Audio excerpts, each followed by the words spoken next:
camera cuts to the packed courtroom, tension thick in the air. Donald Trump sits at the defense table, his expression calm but watchful.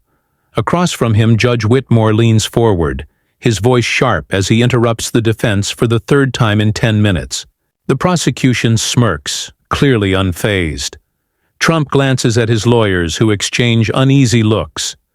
The judge's tone grows more aggressive, his words cutting, not just against the defense, but against Trump personally.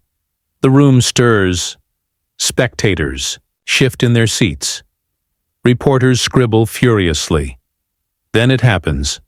The judge makes a statement so outrageous that the entire courtroom reacts. A collective gasp, a murmur of disbelief. Trump sits still for a beat, his jaw tightening. Then, slowly, he rises. The room falls silent. Trump's voice, steady but firm, breaks through the tension. He calls out the judge's bias, his unfair treatment, the blatant attempts to silence him. His words are sharp, deliberate, echoing through the courtroom. Cameras flash, capturing every second. The judge stammers, but Trump doesn't back down. The jury watches intently.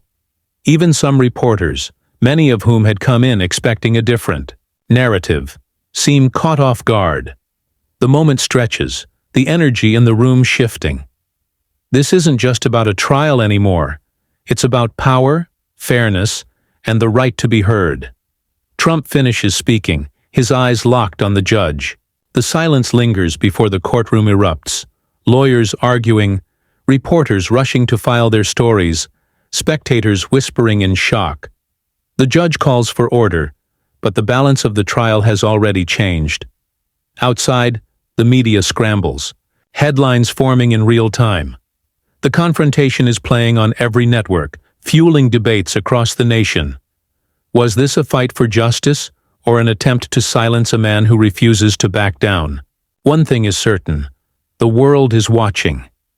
The judge's gavel slams down, demanding order, but the room is already in chaos. Trump remains standing, unwavering, his presence commanding the courtroom.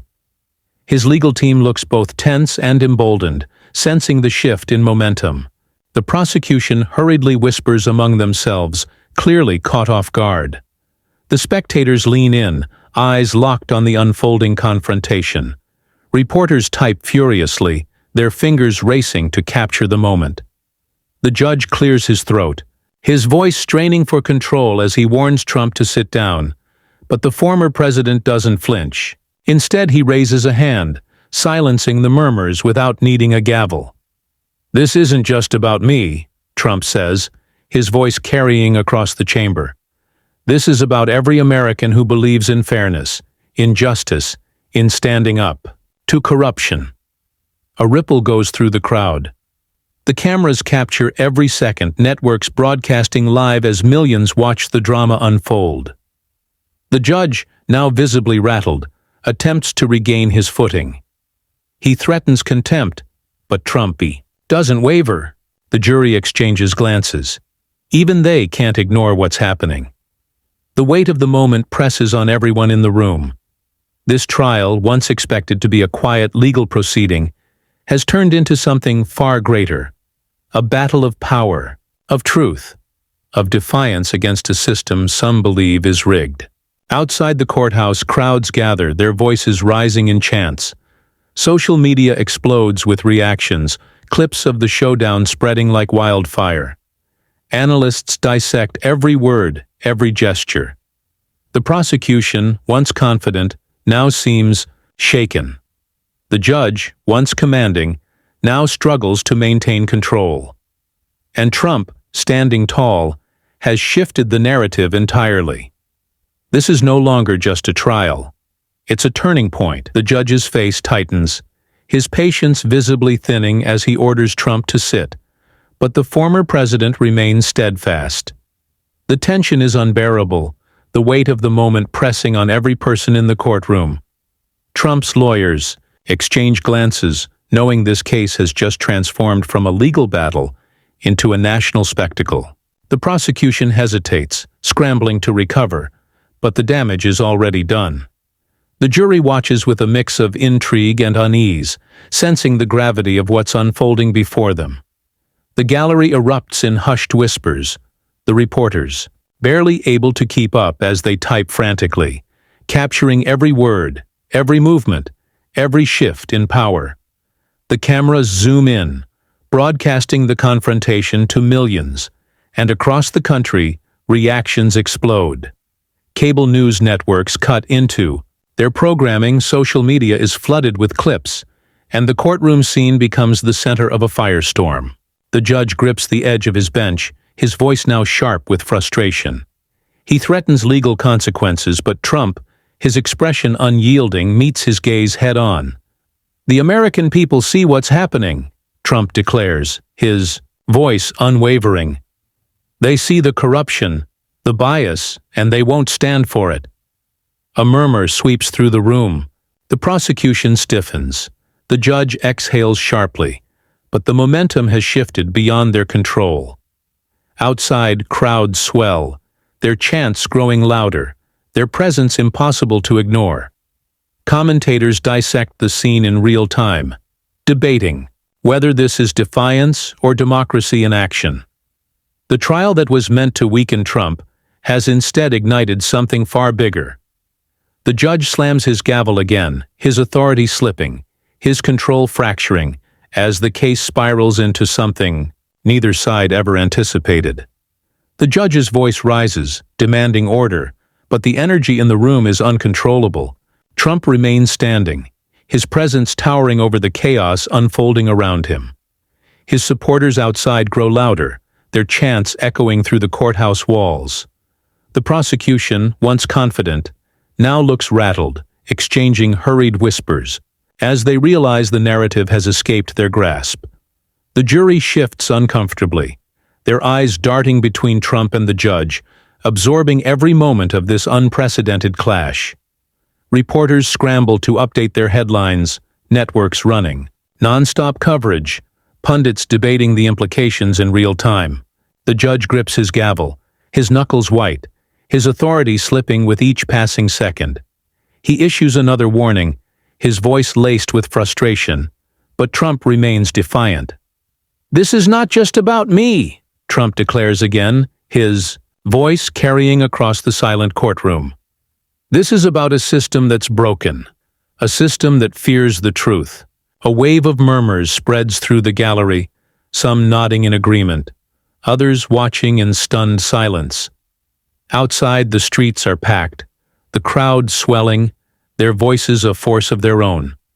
Social media is ablaze, clips of the moment, spreading like wildfire, reactions pouring in from every corner of the country. The judge finally makes a decision, one that could change everything. He calls for a recess, slamming the gavel down with force, but the damage is done. Trump has taken control of the moment, turning what was meant to be a trial into a spectacle of resistance. As he slowly takes his seat, the weight of what just happened settles over the courtroom. This is no longer just a legal battle. This is a defining moment in history. The judge stands abruptly, his frustration boiling over as he motions for the bailiffs to restore order. Trump, now seated but still exuding control, leans back slightly, watching as the courtroom struggles to regain composure. His lawyers whisper among themselves, strategizing their next move, but they know what just happened can't be undone. The prosecution, still visibly shaken, fumbles through their notes, trying to recalibrate their approach. The jury, now more engaged than ever, exchanges glances, their expressions betraying the impact of the moment they just witnessed. The spectators in the gallery continue murmuring, some attempting to suppress smiles, others furrowing their brows in concern. Outside, the situation escalates. The crowd has doubled in size, their chants growing louder, their presence impossible to ignore. News helicopters hover above, capturing aerial shots of the swelling movement. Commentators on live broadcasts analyze every angle of the confrontation, speculating on what will happen next. Some call it a bold stand for justice, others a defiant act that could have legal repercussions. Social media erupts with hashtags, memes, and instant analysis, turning the courtroom clash into a global event. Back inside, the judge returns to his seat, his demeanor forced into a mask of control. He clears his throat, gripping his gavel tightly. "We will proceed," he announces, his voice firm but lacking its earlier dominance. Trump watches him carefully, a knowing glint in his eye. The trial may continue, but the power dynamic has irrevocably shifted. The judge calls the courtroom to attention, but even he seems aware. The world isn't watching him anymore. They're watching Trump. The judge exhales sharply, shuffling his papers as if regaining control. But the atmosphere in the courtroom has permanently changed. Trump adjusts his tie, his expression calm yet commanding, as if he knows he's already won something far greater than this legal battle. His legal team sits straighter, their confidence renewed, while the prosecution remains stiff, their earlier certainty replaced by visible unease. The jury, once passive observers, now seem far more engaged, their eyes flickering between Trump and the judge as they process the unprecedented confrontation. A bailiff steps forward, attempting to quiet the murmurs spreading through the gallery, but the energy in the room is unstoppable. The reporters, barely able to keep up, type furiously, their news alerts flooding every major platform. Outside, the protest grows louder, the crowd swelling with more supporters, their chants echoing through the streets. Live feeds from major news outlets capture the intensity, broadcasting the moment to millions. Every commentator, every analyst, every political strategist is dissecting what this means, not just for the trial, but for the country itself. The judge finally speaks again, his voice steady but lacking the authority he once wielded. "We will resume proceedings," he says, but it feels almost like an afterthought.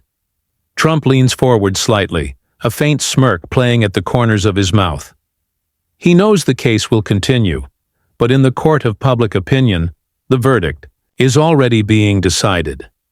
As the next witness is called, the tension remains thick, every word scrutinized, every action magnified. But one thing is clear. The system meant to control Trump has instead given him the biggest platform yet. And as the world watches, one question lingers in the air. Is this the beginning of the end, or just the start of something even bigger?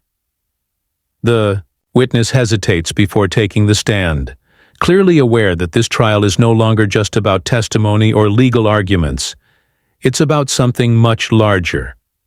The prosecution tries to regain control, their lead attorney stepping forward, with forced confidence, but the weight of the previous confrontation still lingers in the air. Trump sits back, arms crossed, watching every move with the sharp awareness of someone who knows he's dictating the pace of the battle. His supporters outside grow louder, their voices carrying into the courtroom despite the thick walls separating them. The judge shifts uncomfortably, stealing a glance toward the jury, who are now more alert than ever. The prosecution asks their first question, but the energy has shifted. The witness glances toward Trump, then back at the attorney, their voice steady but lacking conviction. Every word is scrutinized, not just by those in the room, but by the millions watching from their screens. Cameras capture every subtle reaction. Trump's unwavering stare, the judge's tightening grip on his gavel, the prosecution's increasingly tense expressions. Then another unexpected moment. A commotion at the courtroom doors, a sudden swell of voices from the hallway. The bailiffs rush to maintain order as another wave of supporters gathers, their chants resonating even louder. The judge's patience is wearing thin, his authority slipping with every passing second. He slams the gavel again, his voice rising above the chaos. "This trial will proceed under order, but it's clear. Control is an illusion now." Trump leans forward slightly, his voice calm yet cutting. "The American people are watching, Your Honor, and they see everything." A hush falls over the room. The prosecution hesitates, visibly rattled. The judge, for the first time, seems unsure of his next move. Outside, the media scrambles to adjust their coverage. The narrative is no longer about the case itself. It's about the spectacle, the defiance, the unprecedented nature of what's unfolding. Every network runs breaking news banners, every analyst offering their take. But one thing is clear. This trial is no longer just a legal battle. It's a political earthquake, and no one knows where the aftershocks will lead. The judge tightens, his grip on the gavel, his face tense as he scans the courtroom. He knows he must regain control, but the moment has already slipped from his grasp. The prosecution clears their throat, attempting to refocus the proceedings, but their voice lacks the authority it held before. Trump remains still, watching, his presence alone enough to keep the tension crackling in the air. The witness fidgets under the weight of the moment, eyes darting between the prosecution and Trump. Every word they say now feels heavier, more consequential, as if they too understand that this trial is no longer just about legal arguments. It's about power, perception, and the unstoppable force of public opinion. The prosecution presses on, trying to extract a clear statement, but their once commanding tone now feels desperate. Outside, the noise continues to swell. More supporters arrive, the crowd now stretching down the block, their voices merging into a chant that shakes the courthouse windows.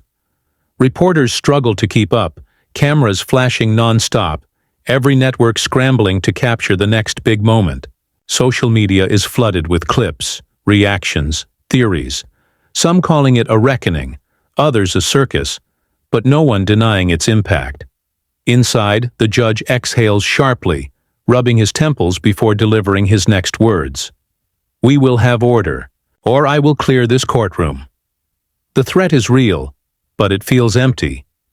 No one believes he can truly stop what's happening. Trump tilts his head slightly, as if daring him to follow through. Then another disruption. A courtroom spectator suddenly shouts, "We stand with Trump!" Gasps ripple through the crowd as security moves quickly, escorting the man out. The judge slams the gavel again, frustration flickering in his eyes. The prosecution throws a glance at their team, panic creeping into their expressions. They needed this trial to be a controlled takedown, but now it's spiraling into something else entirely, something they never anticipated. Trump leans forward, his voice cutting through the chaos. "This is bigger than this courtroom, and you all know it." A deep silence follows, the weight of his words settling over the room like a storm cloud. Even the judge hesitates, the reality setting in. This trial is no longer about verdicts or testimony. It's a defining moment in history, and no one, not even the system itself, can stop what's coming next. The courtroom is frozen in the weight of Trump's words. The judge stares at him, his jaw tight, knowing that no ruling, no outburst, no procedural move can undo what has just happened. The prosecution shifts uneasily, realizing that their carefully crafted strategy has crumbled under the sheer force of the spectacle unfolding before them. The jury remains locked in silence, some exchanging uncertain glances, others fixated on Trump as if waiting for what he'll say next. Outside, the roar of the crowd intensifies, news helicopters circling overhead, capturing a movement that is no longer just about one man. It has become a symbol of something far greater. Social media is flooded with posts, headlines dissecting every moment, every phrase, every expression. Some call it a rebellion against corruption, others call it chaos. But no one can deny that the trial meant to weaken Trump has instead elevated him to a position of undeniable dominance. The judge exhales sharply, finally making a decision. "Court is adjourned," he announces, slamming the gavel one last time. But even as he does, the action feels hollow. This trial is no longer in his hands. Trump slowly stands, buttoning his suit jacket, his expression calm, almost satisfied. The cameras flash wildly as he turns, walking out of the courtroom with deliberate confidence, his legal team following closely behind. As he steps into the Hall. The noise from outside swells into a deafening cheer. Supporters chant his name, fists raised, signs waving in the air. Reporters swarm, microphones stretching toward him. But he doesn't need to speak. The moment itself has said everything. The prosecution lingers inside the courtroom, staring at their papers, their faces drained of certainty. The judge rubs his temples, exhausted. The system tried to put Trump on trial, but in the end, it was the system itself that stood exposed. Outside, Trump steps onto the courthouse steps, pausing for just a moment as he surveys the sea of people before him. Then, with the world watching, he raises his hand in a fist, a silent yet thunderous declaration. The crowd erupts. The trial is over, but the fight has only just begun.